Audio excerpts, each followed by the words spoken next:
Good evening, everyone, and welcome to Redistricting 101 webinar. My name is Camila Chavez. I'm the Executive Director of the Dolores Huerta Foundation. This presentation is being recorded and will be on the California Citizens Redistricting Commission website and will be available for public viewing at a later date. This presentation will be in English only, and we will schedule a Spanish presentation in the near future. Thank you for joining us this evening. I will provide a short overview of Dolores Huerta Foundation, and we will hear from two presenters. Commissioner Angela Vasquez will speak about the statewide districting, and Alejandra Garcia will focus on local and regional redistricting efforts with the Dolores Huerta Foundation.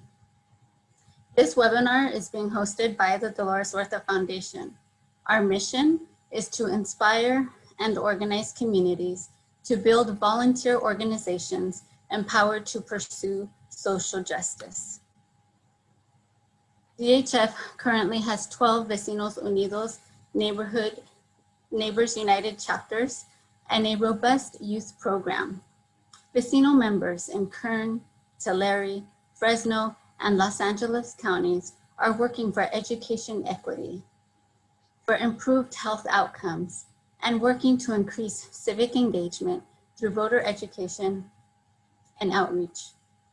And during the Census 2020 campaign, DHF reached over 85,000 community members to educate them on the importance of the 2020 census that happens every 10 years.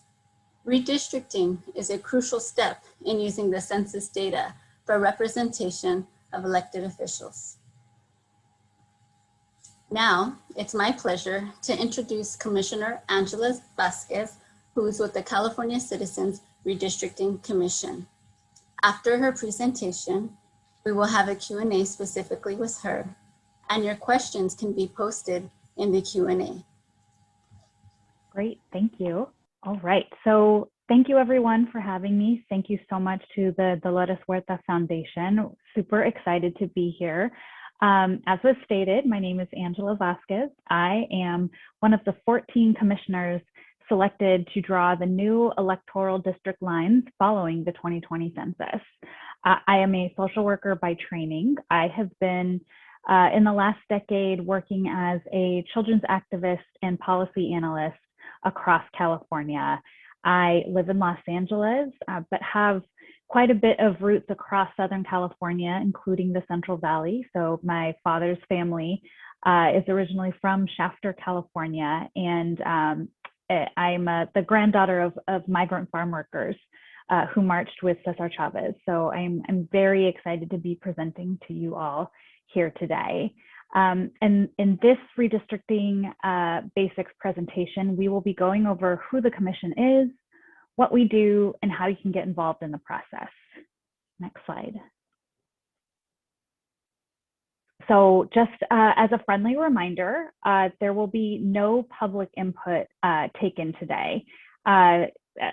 California Government Code Section 82533 strictly forbids commissioners and staff from taking public input outside of a regularly scheduled commission meeting or official public input meeting. However, at any point, you are more than welcome to visit our website at wedrawthelinesca.org to provide input. You will find instructions on how to do so under the public comment section. Next slide.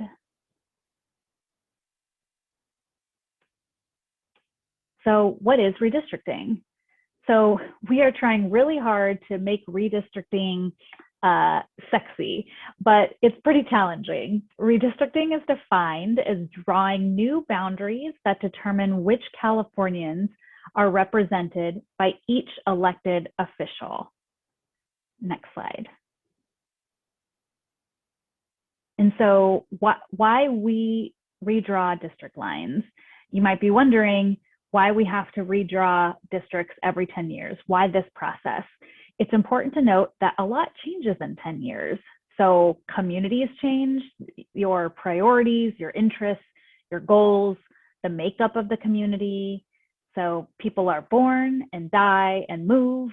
So within California and out of and into California, communities grow and communities shrink. And areas that were once roughly equal in number of people become unequal.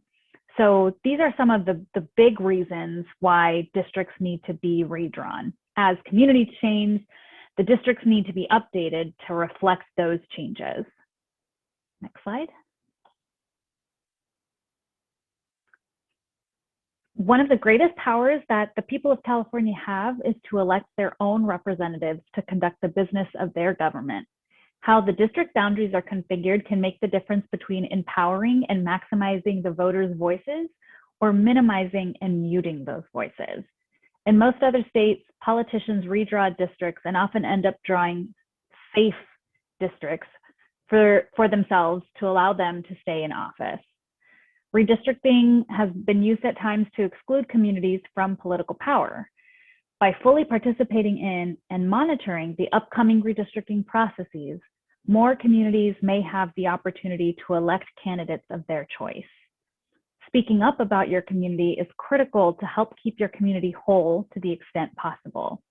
This ensures that your voice is heard by your elected leaders when making decisions such as the quality and funding of your child's education or determining your tax rates. Your input is valuable in shaping the new political boundaries. Next slide.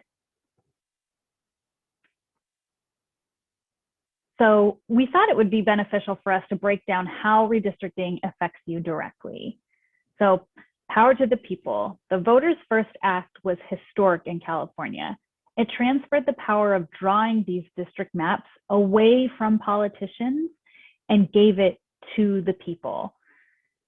Having the opportunity to elect your representatives that champion your issues is important in a state like California, where issues can vary drastically from one street to the next.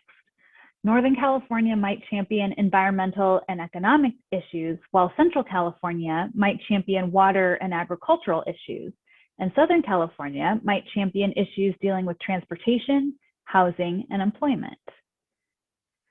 Additionally, tied to the issue of electing representatives that champion your issues, you might want to elect representatives that have your financial interests at heart. When the time comes to build a budget, you will want a representative fighting to ensure your community gets the financial resources it deserves for various services such as education, water, and fire protection. And finally, as it relates to community boundaries, the redistricting process is all about drawing lines and determining which communities get grouped into districts. Your input on this process is essential to help the commissioners, like me, understand where your community starts and ends. Redistricting in California is one of the few civic activities that any Californian can provide input to regarding their community that ultimately impacts the law and regulations, tax structure, how funding is distributed, and which services are provided. Next slide. So the US Constitution requires that every American receive as close to equal representation as possible in government. As populations of districts change over time, it can leave some people overrepresented and others underrepresented in government. Redistricting evens out the populations between districts.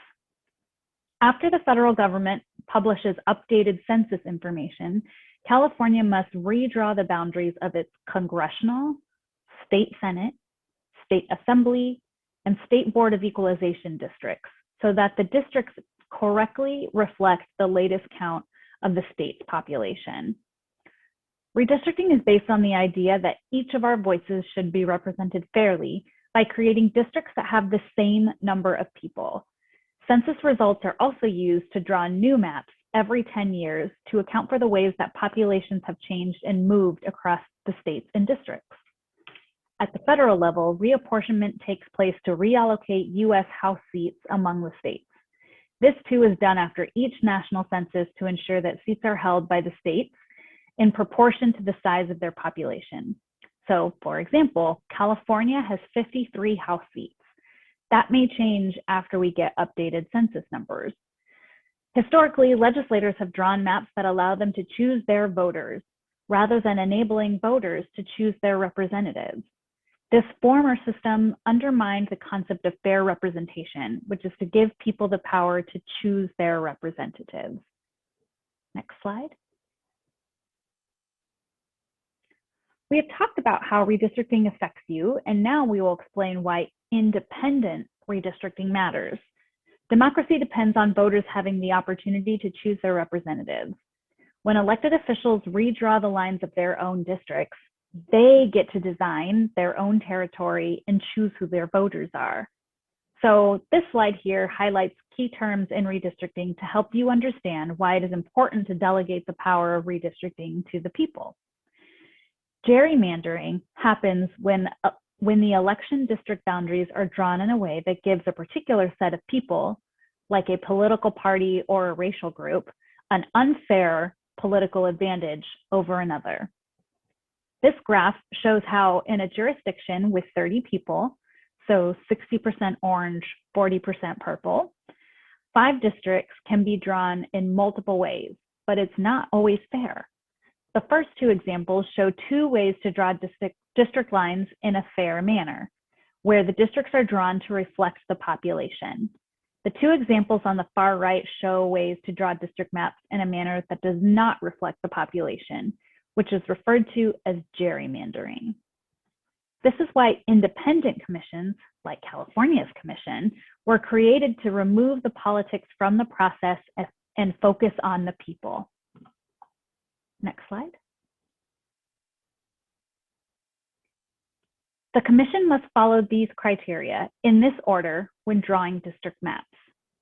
Districts must be of nearly equal population to comply with the US Constitution. Districts must comply with the Voting Rights Act to ensure that minorities have a fair opportunity to elect representatives of their choice. Districts must be drawn contiguously so that all parts of the district are connected to each other. Districts must minimize the division of cities, counties, neighborhoods, and communities of interest to the extent possible. And districts should be geographically compact, such that nearby areas of population are not bypassed for more distant populations. This requirement refers to density, not shape. Where practicable, each Senate district should be comprised of 2 complete and adjacent assembly districts. Board of Equalization districts should be comprised of 10 complete and adjacent state Senate districts. So in addition, the place of residence of any incumbent or political candidate may not be considered in the creation of a map, and districts may not be drawn for the purpose of favoring or discriminating against an incumbent, political candidate, or political party. Next slide. We are one of many redistricting efforts occurring in California, and you'll hear about that later. The commission is redrawing districts for state offices, while counties, cities, school districts, water districts, and community college districts are also redrawing their districts at the same time. So we wanted to bring this to your attention because different efforts are happening at the same time, and it can be a bit confusing. Aside from being involved in the state redistricting process, we absolutely encourage you to also be involved in your local redistricting efforts. Next slide. So, as we've stated, prior to 2010, legislators in California drew the lines. If the legislature failed to properly draw the lines, then the court drew the line. In 2008, California voters passed Proposition 11, the Voters' First Act, authorizing the creation of an independent commission to draw new district lines for the state Senate, state assembly, and Board of Equalization. In 2010, Proposition 20, the Voters' First Act for Congress, added the responsibility of drawing congressional districts to the commission. Our goal as a commission is to spread the word that the people's role did not end with being counted in the census, and to collect valuable community input to assist us in the process of drawing new districts. The 2010 Redistricting Commission was California's first independent commission. The 2020 Redistricting Commission is built is building on their work and will leave behind detailed documents to assist the 2030 Commission when they perform their duties. Other states with independent commissions include Arizona, Colorado, Idaho, Michigan, Montana, and Washington. Next slide. The commissioners all went through a rigorous application process that attracted over 20,000 applicants in 2019. After an initial review, over 2,000 individuals completed a supplemental application. After a very thorough and public review, 120 applicants, 40 Democrats, 40 Republicans, and 40 others, were invited to interview, from which 60, 20 Democrats, 20 Republicans, 10 other, were chosen to be presented to the legislature. The California legislature was allowed to remove no more than 24 candidates, eight from each pool, from consideration, leaving a total of 36. The first 8 members, 3 Democrats, 3 Republicans, and 2 others, were selected through a public drawing in July 2020. The final 6 members, 2 Democrats, 2 Republicans, 2 others, were then carefully selected by the first 8 commissioners in August 2020, taking several considerations into account, including political party, geography, race, gender, and expertise. Next slide. So, meet the 2020 Commission. We are a 14-member commission made up of 5 Republicans, 5 Democrats, and 4 members not affiliated with either of these 2 parties. The commissioners are diverse in geography as they are in opinions and expertise. There are 7 from Northern California, 7 from Southern California, 8 women and 6 men. We range in age from the 30s to the 60s. There are NGO leaders, engineers, pastors, law enforcement officers, political scientists, a lawyer, and public servants. Join us at one of our commission meetings. They are held online due to COVID-19, and instructions and a link for attending our online meetings are available on our website. If you need an interpreter to participate in a meeting, we ask that you notify the commission 5 business days prior to a meeting to request interpreter services. The commission will attempt to contract an interpreter in the requested language. Next slide. After the education sessions, the commission will hold public meetings and accept public input to assist it in drawing the new electoral maps. The commission will draw maps of 4 different government bodies: Congress, about 53 districts; State Senate, about 40 districts; State Assembly, 80, and Board of Equalization, 4. And we've used an example from Sacramento to demonstrate what the different maps look like for each district type. Next slide. Outreach zones. So from February to May, we are conducting these redistricting basics presentations to educate the public about the redistricting process.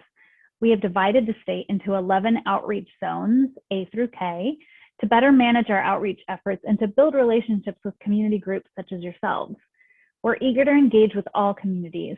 We are more than happy to set up a redistricting basics presentation with any group that requests one, and we plan to have this presentation available in video form in case groups would prefer that option. Next slide. When drawing maps, we have to be mindful of the communities of interest. We can obtain the city and county information in terms of boundaries, but we need the communities of interest information from Californians. Communities of interest are defined as a concentrated population which shares common social and economic interests that should be included within a single district for the purposes of its effective and fair representation. So what this means, examples include areas in which the people share similar living standards, have similar cultures, use the same transportation facilities, have similar work opportunities, or have access to the same media. People can belong to multiple communities of interest.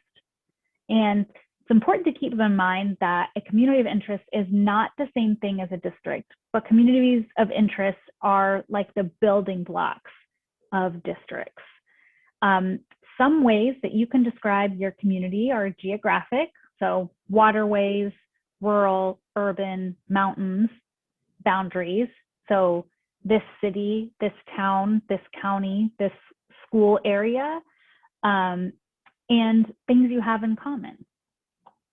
Next.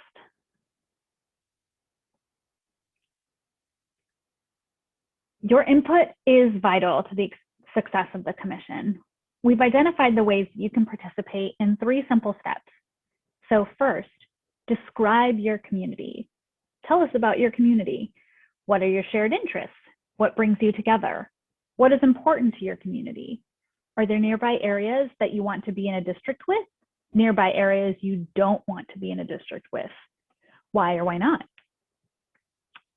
Number 2, draw your community on a map. And number 3, send your testimony directly to the commission. All this can be done by using an online tool that allows you to describe, draw, and send your input to the commission by visiting drawmycacommunity.org. Next. You can provide public input to the commission in several ways, including submitting your input through the Communities of Interest Mapping tool, the COI tool, by visiting our website at wedrawthelinesca.org, by emailing us, or by postal mail. Next. So, some updates. COVID-19 has delayed many things, including our ability to access the census data to help us draw district maps. On February 12, 2021, the Census Bureau announced it would deliver redistricting data to all states by September 30th, 2021. So a 2-month delay after July 31st in the state receiving census data means that the Commission's final maps would be due 2 months after December 15th. We are working with the legislature and others to minimize the impact of the delay on the 2022 elections. Next slide. All right, so here's our best estimate of a timeline. The U.S. Census Bureau continues to update us about the expected availability of census data, and will adjust this timeline as needed. So in 2021, this year, February through May, we will be conducting these education presentations. So California Redistricting Basics. June through October, we will be beginning public input meetings around communities of interest. September 30th is the census data, is when we expect the census data to be submitted to California. October 31st is when the commission is expected to get the data. So first it goes to the state and then to the commission. So that's 1 month that I wanted to note there. November through December, we will continue to have public input meetings, and this is when we anticipate we will be having line drawing sessions. So these will be pre-district maps. These will be what we hope to release tentatively in December, are draft maps, draft district maps for feedback. Then in 2022, in January, we anticipate public input meetings and continued line drawing sessions to revise the maps based on input. In February, we hope to release district maps. And then by February 15th, our final district maps we anticipate to be delivered to the Secretary of State. Next slide. All right, so again, as a reminder, no public input will be taken today. A friendly reminder that our government code strictly forbids commissioners and staff from taking public input outside of a regularly scheduled commission meeting or official public input meeting. So again, at any point, you are more than welcome to visit our website at wedrawthelinesca.org to provide that kind of input. And you can find instructions on how to do that under the public comment section. Next slide.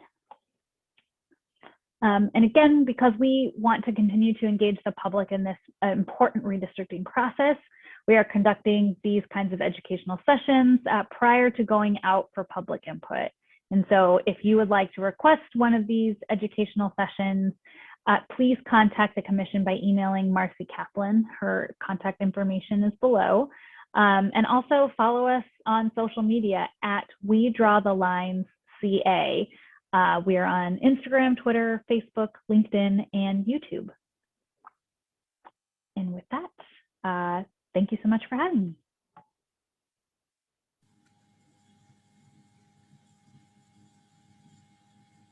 Great. Thank you so much, Commissioner Vasquez. That was a lot of information. And so now I'm going to invite the audience to submit questions on the Q&A. We have one.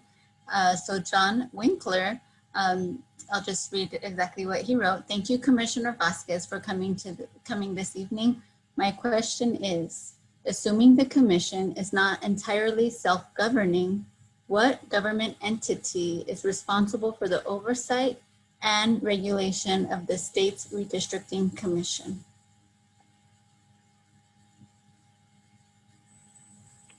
Okay, so if I think if I'm understanding the question correctly, so the Redistricting Commission is its own entirely self-governing government entity. We are the independent Citizens Redistricting Commission.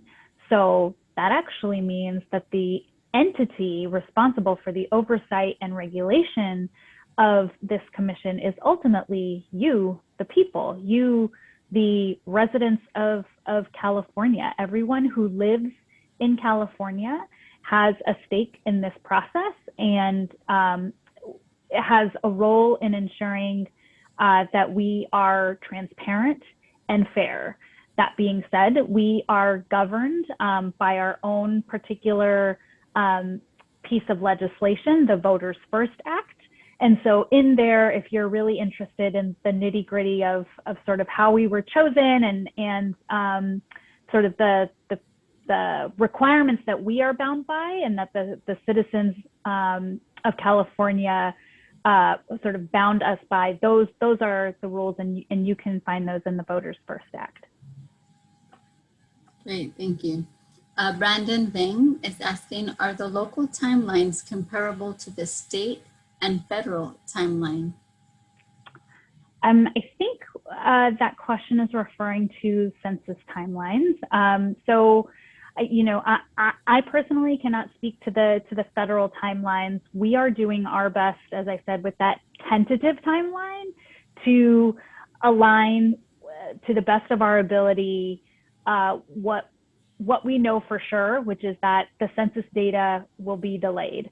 And so sort of beyond that, we're doing our best to plan, but as you all know, the pandemic and the world we're living in today has impacted everything, including the census and decisions around the census and census data. So we're doing our best, and as I said in the presentation, we're going to do everything we can to not impact the 2022 elections. Okay, great. Angel Hernandez is asking, will the lines of Lamont be increasing, or will the Bakersfield lines be growing into Lamont? Thank you for that question. I cannot answer that. Great. And I think, Angel, when in our second part of the webinar, I think more about the local maybe answered.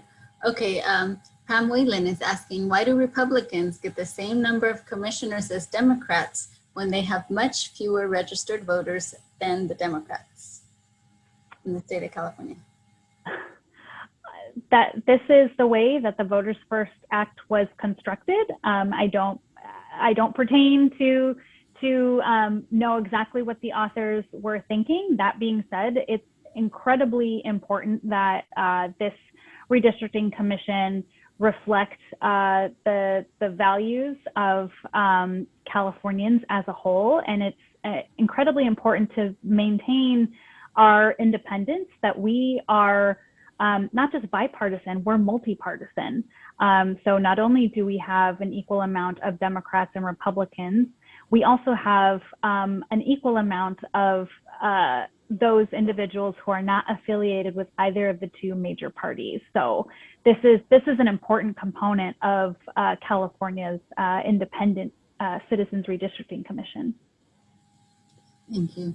And Jesus Garcia is asking, or stating at first, that organizations like DHF and others will be providing input, and wants to know if the input of other organizations will be released to the public as well. So yes, absolutely. This the value of transparency is very much elevated throughout our process. And so all public comment received in the proper channels, through our website, submitting public comment, giving public testimony during our public input sessions, is all available to the public. So yes, absolutely. When you submit public comment through, those proper channels, it will absolutely be made public. Great. Paul Kelly is asking, can you explain how redistricting affects tax rates? I will attempt to.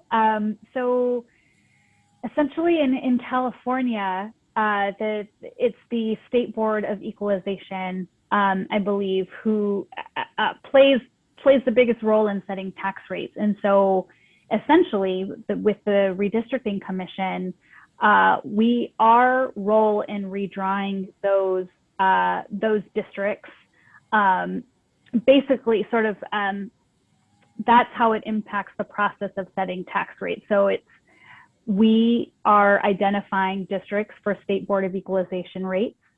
You, the voters, then vote for State Board of Equalization representatives, and those representatives set tax rates across the state. Again, I'm not an expert in that process, but that's my best understanding. But I definitely recommend, I can go back to our staff and make sure that we get a better answer to that question for you. That's great. I didn't know that, and that's something new I'm learning.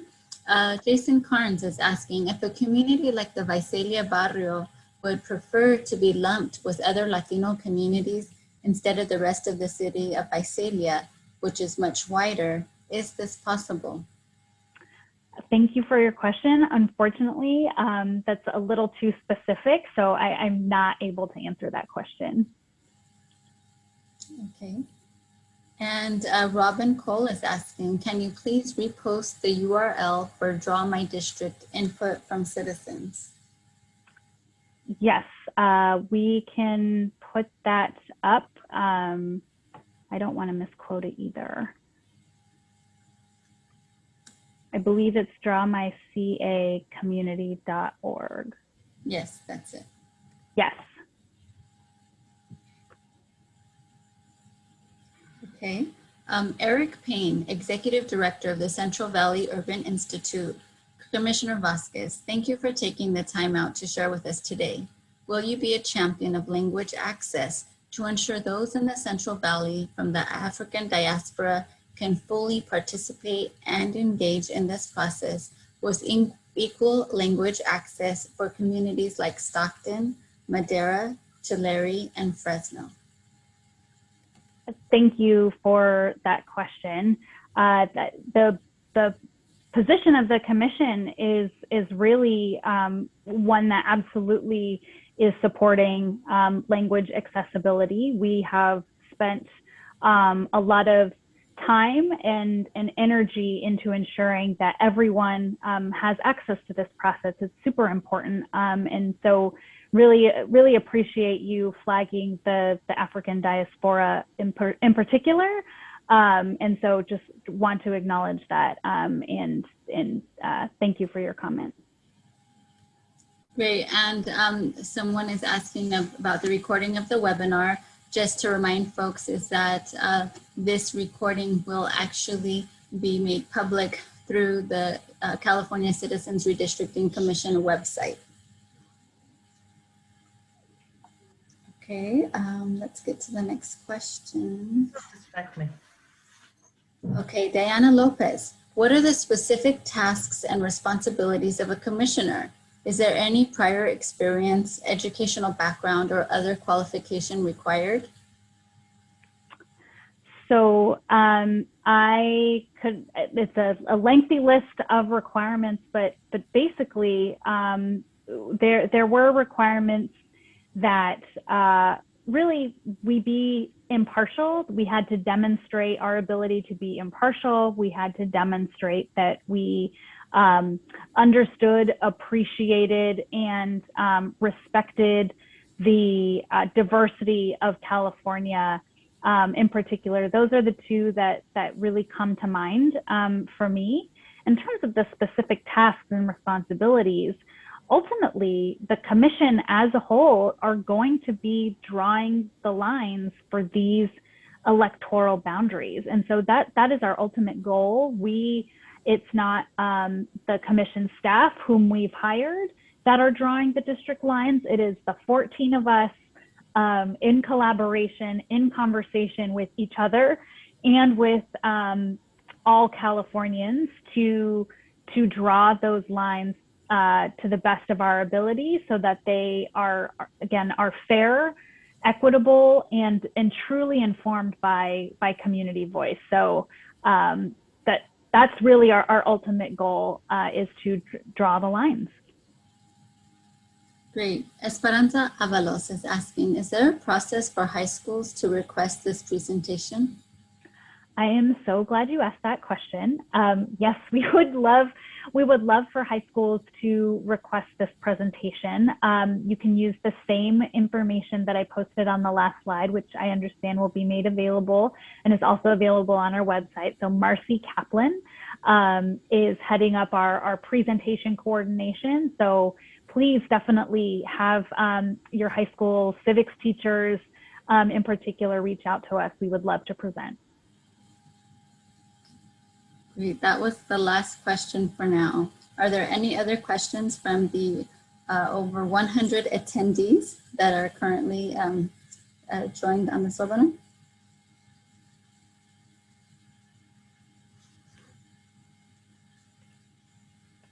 Okay. Well, now let's see, I would like you to stick around because now we're going to talk about the local redistricting, which is separate and apart from the California Citizens Redistricting Commission. And I'm going to introduce Alejandra Garcia, who's the Dolores Huerta Foundation GIS analyst. GIS stands for Geographic Information Systems. Many may know Alejandra through her work with the Building Healthy Communities Collaborative. She recently joined DHF to help us engage the community in drawing people-powered maps for fair and just representation. Alejandra?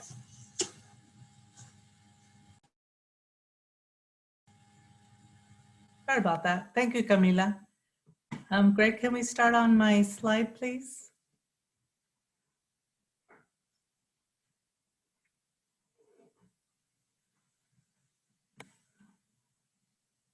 Wonderful. Thank you. Again, thank you, Camila. Good evening.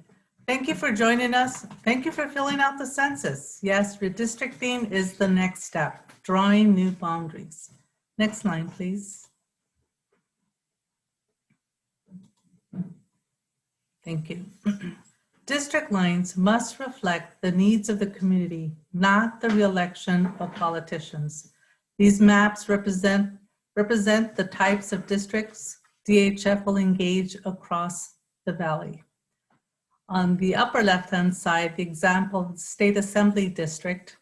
On the upper right is the County Board of Supervisors.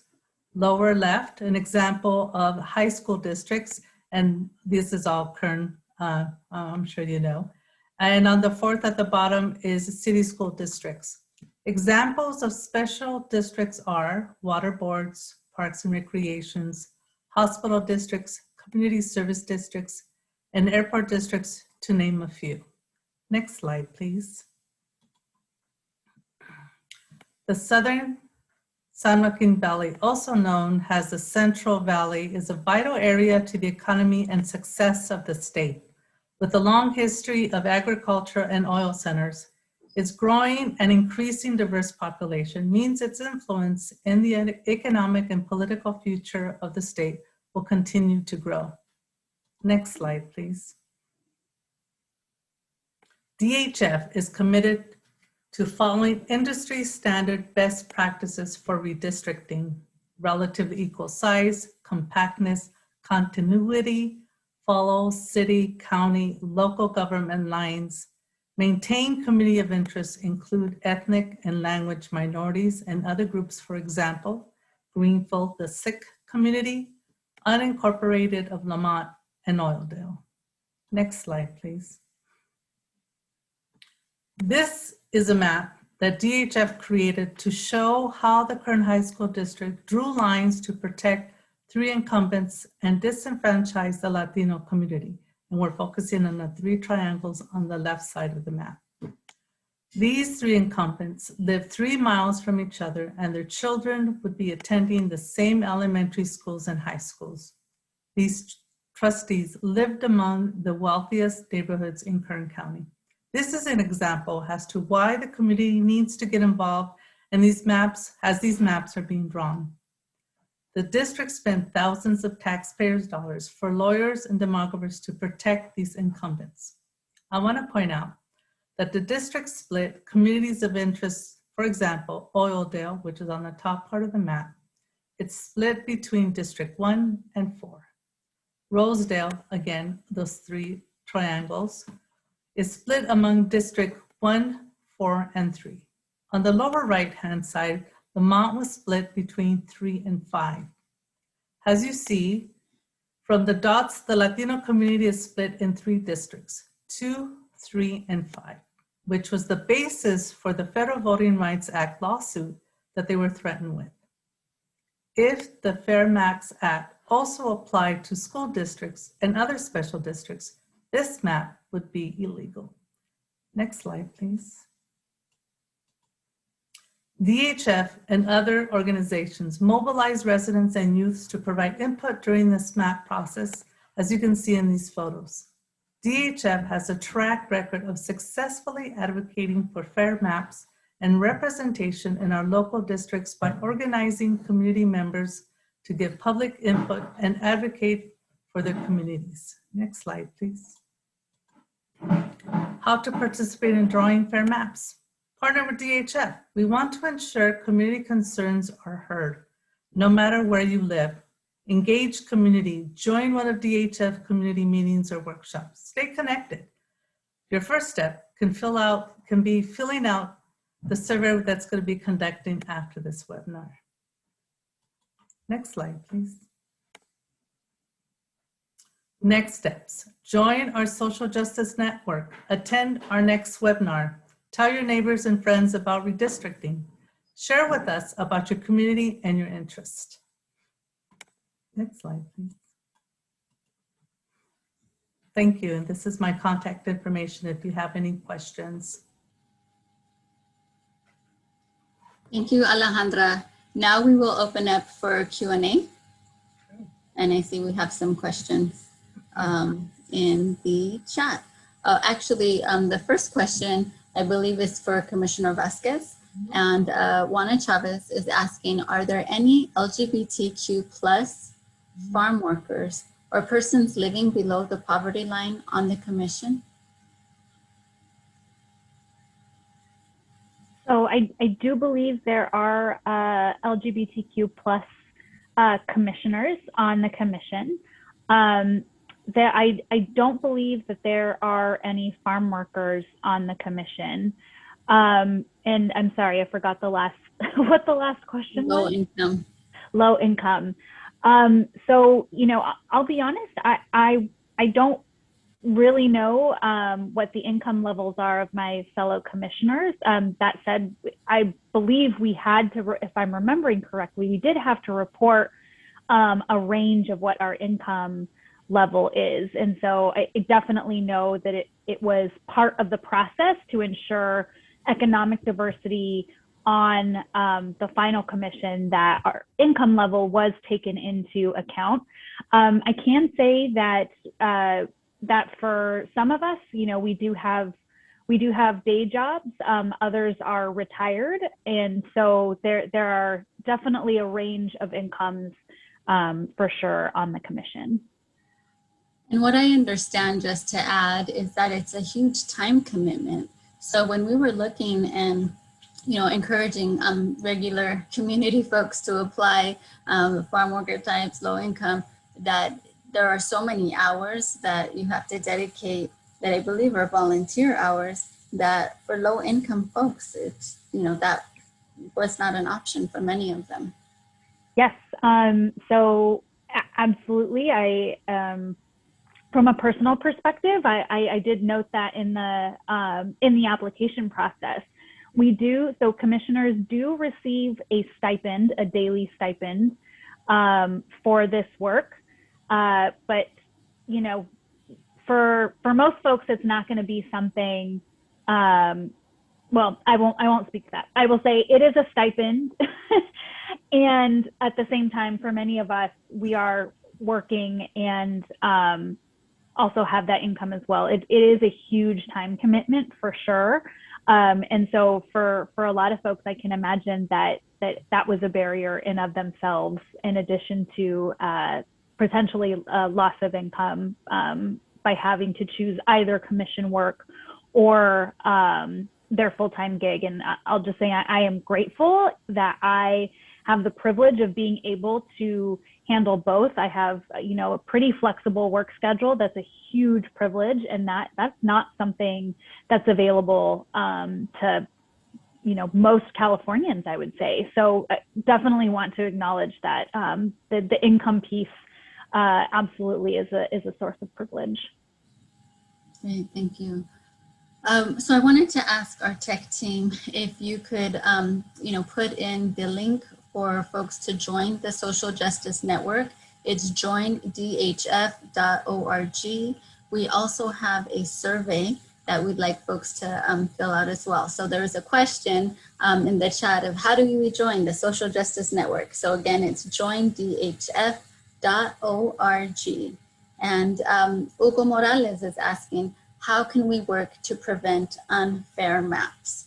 And so, I'll let the presenters who would like to respond.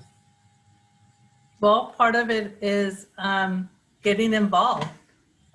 Get involved with your community. Part of creating the census, obviously redistricting, as you says, we need the census information, but part of it also is community engagement. Get involved with DHF, attend one of their meetings, tell us what your community of interest group, what's it look like, why do you want to keep it together, how is it changing? So getting involved is actually a way to ensure that.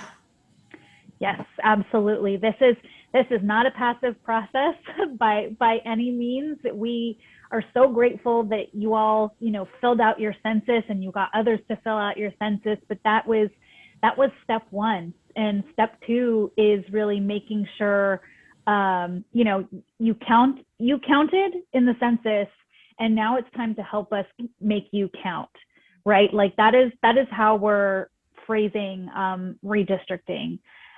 We really need your input. We could, it's sort of easy to think if we have all the data, we've sent in everything to the census, we could do this all with algorithms and just redraw the lines with computers.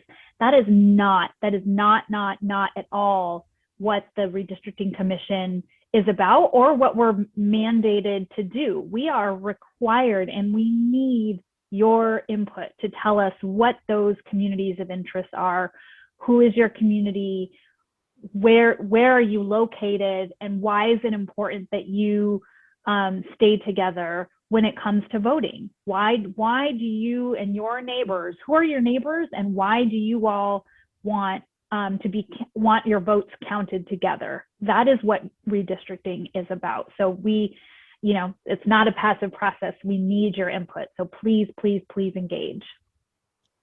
Right, and there are questions that are asking specifically, from an anonymous attendee, what changes or improvements will be made available for Lamont, since most of the community is part low income. Another, with the sorry, the question just got blocked. With the construction of the new high school between Bakersfield, Lamont area, what will the new school maps look like for the area? Do you want to respond? Again, you need to get involved. You need to, as the commissioner is saying, we need to hear from you as to why you want your group together. As you speak up and say, if this is our new high school, this includes these groups of individuals, this community, so it stays together and you're not divided. So based on the census information, the population, that's how you draw lines. But in order to keep your community together, or new communities that we're not aware of, so you need to speak up, you need to be engaged, you need to meet, go to community meetings, find out locally what's happening with your redistricting, your local high school, the current high school. You need to, you can find out when's their first meetings. And before that, get together, again, connect with DHF. We're definitely gonna have community meetings. We're gonna hear from you all. We're gonna gather that data. That's gonna be part of how we draw lines. And we're gonna need your input to give testimony and submit it as well as to why we want your group, your community to stay together as we're doing the lines and not divided. Exactly. And, DHF is here to partner with you. And I will just say that, we participated in the redistricting process 10 years ago, and we did not know what we know now. Okay, 10 years later, we really understand this process on a whole different level. We have folks like Alejandra Garcia, Jesus Garcia, who are helping actually draw maps based on community participation. So we want to partner with you to hear your interests about what's important to you and your communities, and to be a resource and provide resources, through a redistricting toolkit that will be made available in the near future to then help folks. So this is really the introductory, this is Redistricting 101. We will continue to have more webinars, and these questions are really great. So we're going to keep going. Rebecca Garcia is asking, what are the key things to look out for in creating fair and equitable maps? And what things should we be cautious of from stakeholders with opposing goals? Say that again. What are the key things to look out for in creating fair and equitable maps? Well, I will say that, I shared in the slide, we have the State Redistricting Commission has a set of legal criteria that we have to consider in creating fair and equitable maps. So we did not create those criteria. Those are criteria created by federal law and state law. And so those are the criteria that we have to abide by in terms of creating fair and equitable maps. And I'm not exactly sure what the second question is asking, but I would say that this is ultimately going to be a collaborative process between communities such as yourselves and the Redistricting Commission. And so I imagine we are going to hear conflicting testimony. This is my community. No, actually, I think the community starts here. And so, that there will be conflicting testimony. And so it's our difficult task to try to reconcile those conflicts to the best of our ability, while also being held by, sort of like I said, those legal criteria of ultimately what kinds of maps we have to deliver. So that's my best attempt at answering that question.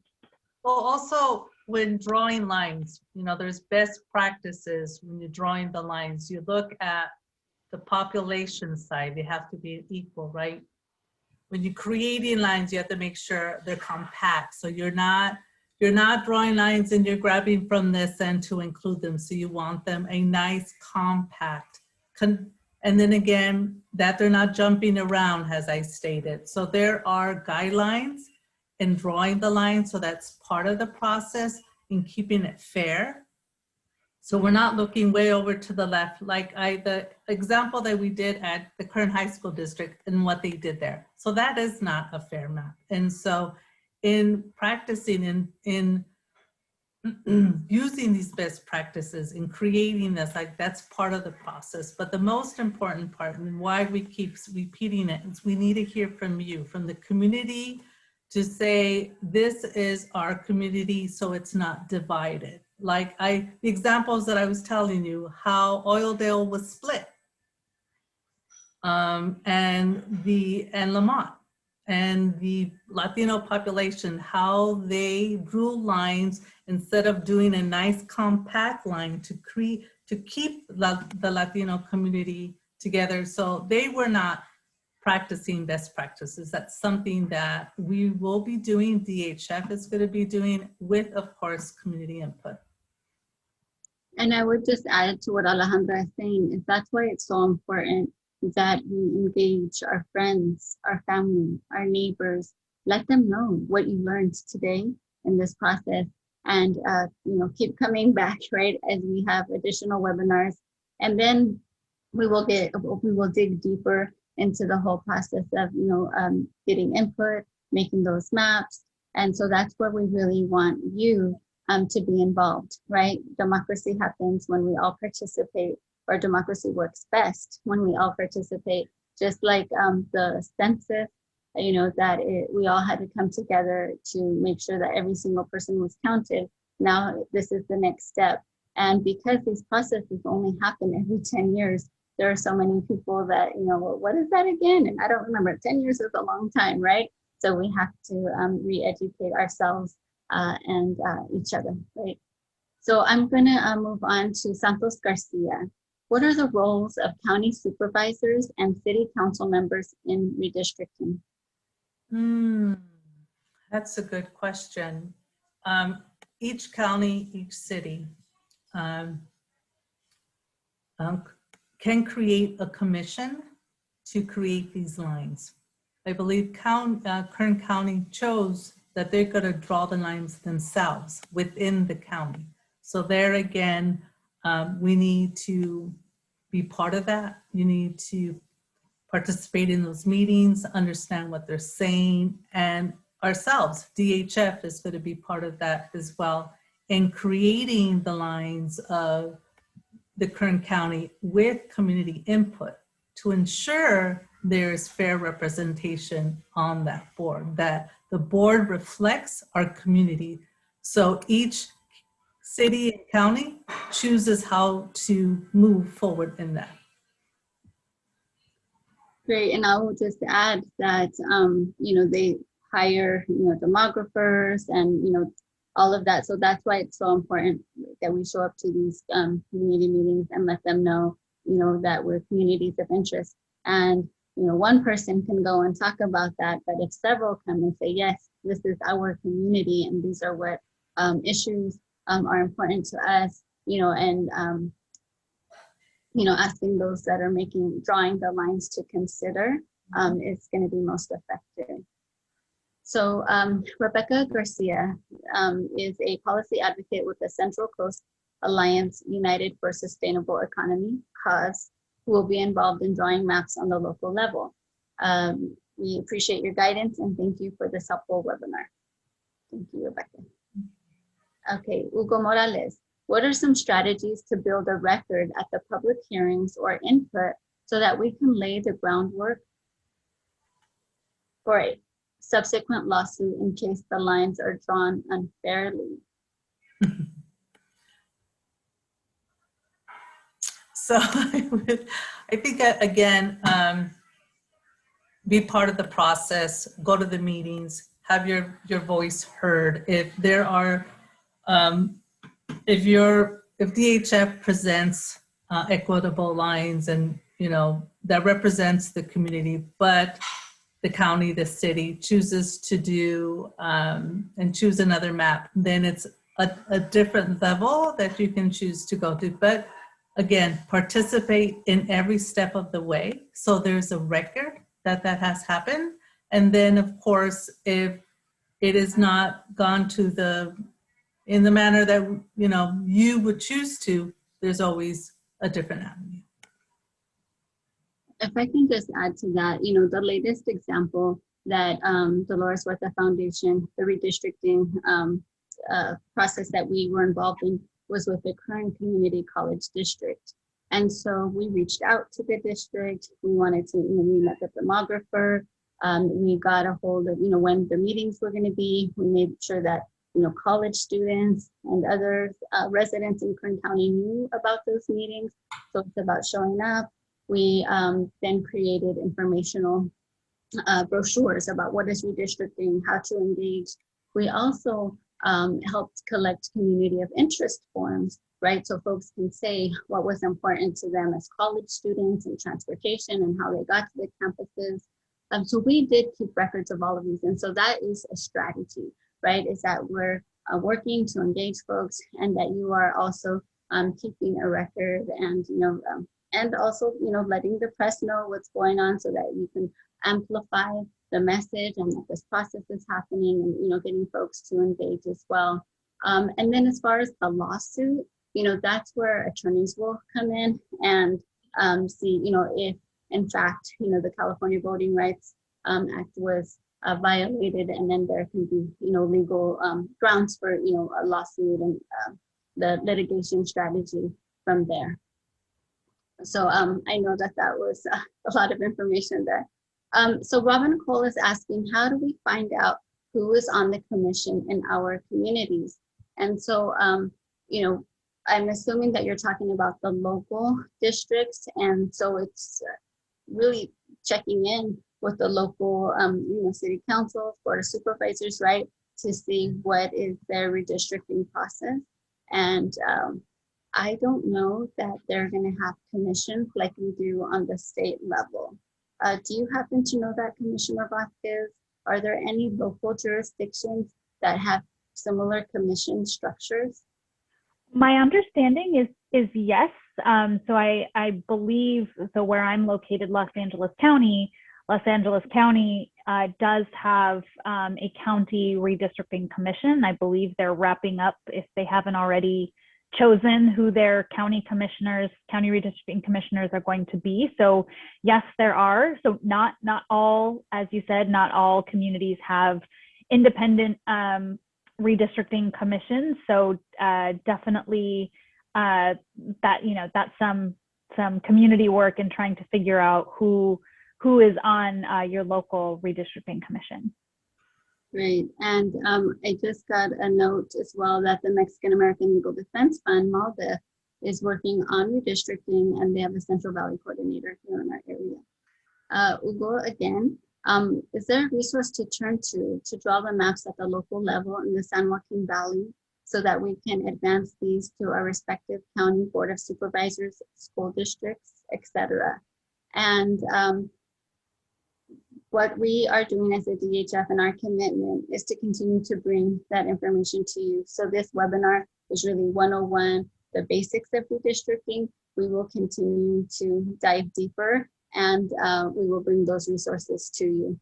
And we will also, have those on our website, but I think looking out for our next webinar is the best way to get that information. I just also wanted to mention that we are part of the statewide redistricting alliance and working with partners across the state who also have really great resources that we can share. So I just wanted to give a shout out to them as well. I also wanted to just flag again, drawmycacommunity.org. So that is absolutely a place where we want everyone to go, everyone who has access to a device and the internet, to go and draw your community. That is submitted to us electronically at the commission. Additionally, my understanding is that you, as someone who submits, if you create an account, you will also be able to receive a copy of that map. And so that's your community. And so, that can be used, that's your copy. That can be used wherever you find it meaningful to share about your community. So we are very, very excited for this tool. It's an incredible tool. It's the first time, the state has invested in something this incredible to support the redistricting process. So very much want to drive people to drawmycacommunity.org. Great, thank you for that reminder. And we acknowledge that there are individuals who don't have access to the internet, who don't have the tech, skills. And so there are, DHF is committed, and I know that there are other organizations as well that are committed to helping community members access these tools who may need some assistance. And so we will, be working, to make sure that folks have access to that. I also want to mention that we do have the survey in the chat. So if you can please complete the survey. We want to know, was this helpful? What else would you like to learn? And what interests specifically about redistricting do you have that will help inform our future webinars? There is another question. Esperanza Avalos is asking, does the website have community maps that can be a starting point? So it does not. We really want to know what your vision for your community is. And so we know sometimes, people would prefer to have something to react to or respond to, but really for this process, we really feel like it's important for you to be creative from the jump and show us what your community is. So no, there's not a sort of template maps, so to speak. Okay. So we have a comment from Jesus Garcia that Tulare County Board of Supervisors also created a citizen input committee. So that's great to know for folks from Tulare County. Paul Kelly is asking, is there a contingency plan in place if the census results are delayed to prevent redistricting before the 2022 elections? So as I said, we are working to ensure that everything that is happening with the census and the data and redistricting does not impact the 2022 elections. Unfortunately, I can't really answer that question. I know we at the Redistricting Commission have our tentative plan, and that plan is public. I shared with you today, and unfortunately, I things are so in flux that sort of the best we can offer is what we shared today by way of how we're planning our efforts. Great. Carlo Gomez Arteaga is asking, first saying hello to the Commissioner, thanking you for being here, and wants to know when are the next regional meetings scheduled for, in case there are folks on the webinar who want to invite folks to attend additional webinars. Yes, so as of right now, currently we're accepting requests for presentations such as this, and we hope to advertise those opportunities on our website so that they're publicly accessible. That being said, I do know that we have also talked as a commission about hosting specific regional education sessions. So we absolutely are going to have regional public input sessions when that point in our timeline comes up. But I think if that's not an idea, it's sort of sounding familiar to me as if I'm remembering conversations we've had on the commission. So I will definitely take that down and bring it back to the rest of the commission as a potential idea to host regional education sessions so that folks can get this information. Thank you. And just a reminder that this webinar will be made public on the California Citizens Redistricting Commission website. So I imagine that similar presentations will also be there, and many more resources. So the next question is from Margaret Blatcher. If a person submits a COI, Community of Interest map, can other people access the map and provide additional support in favor of the new map? So we are still figuring out exactly how we're going to be sharing those maps in a way that supports transparency and public input. So the simplest answer to your question, yes, everything that is submitted through the COI tool and every other sort of piece of public input, whether that's someone writes a paragraph describing their community and mails it to the commission, or whether someone attends our public hearings and describes their community of interest to us in a public hearing, all of that will be publicly posted for folks to review and respond to in their own public comment. So while I can't say, for sure exactly what that's going to look like on our website, every piece of input that we receive will be made public for review. Great. We don't have any additional questions at this time. And being that we want to be respectful of everyone's time, I wanted to see if there were any closing comments from Commissioner Vasquez or Alejandra Garcia.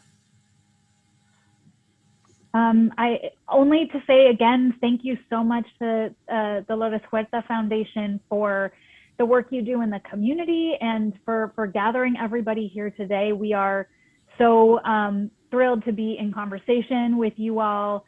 We really, really hope that everyone here today both participates in the state's redistricting efforts, gets a friend, a neighbor, a family member to participate in this process. Use the community of interest tool, Draw My CA Community. Come to one of our hearings, bring your friends. Like I said, this is not a passive process, and we so hope to get your input on your communities of interest and the maps. So thank you so much for having me. Just want to reiterate what the commissioner said. Please get involved. Thank you for joining us in this webinar. Fill out our survey so we can get connected, stay connected, and stay engaged. Thank you again. Great. And I also just wanted to read, Esperanza Avalos gave a very good reminder that local redistricting maps will be available to the community prior to the official vote by the government bodies, right? So that is, the kind of final phase of, community input to, request different maps. Through this whole process, right, there's drafts, there's input, and then new maps, and then final maps. Yes. Great. And so in closing, I just want to thank Commissioner Angela Vasquez and the California Citizens Redistricting Commission. I want to thank Alejandra Garcia and our civic team, including Eliana Honeycutt and Lori Pasante. I also would like to thank Greg Desa, our IT director, and most importantly, we want to thank you. Thank you so much for spending time with us this evening to learn about redistricting, to ask the great questions you did, and we look forward to reconnecting with you in the near future. Please complete the survey if you haven't already so that we can continue to be in touch, and have a great evening. Si se puede.